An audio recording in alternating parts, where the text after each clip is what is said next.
Narito na ang nagpapagang balita sa oras na ito. Nandito tayo ngayon sa may Barangay Barubaybay, Calviga, Samar, kung saan inaantabayanan natin ang laki ng tubig ng Calviga River. Ayon nga sa Pag-asa, malalakas sa pagulan ang nararanasan ngayon dito sa may Samar, at particular na rin dito sa buong Kabisayaan, kung saan ay bunsod na ito ng shear line or pagsasalubong ng malamig na hangin at mainit na hangin ng Pasipiko. Kanina nag-ikot-ikot tayo sa Barangay Barubaybay kung saan nagsidatingan na rin ang mga mangingisda galing laot, kung saan may mga hulingang isda at mga pusit.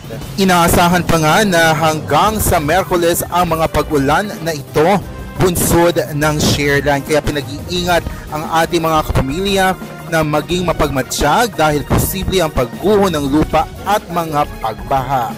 Yan nga po ang mga huling kaganapan dito sa Calviga, Samar. Dito po si Ka Ferry ng Gugulat. Agroy!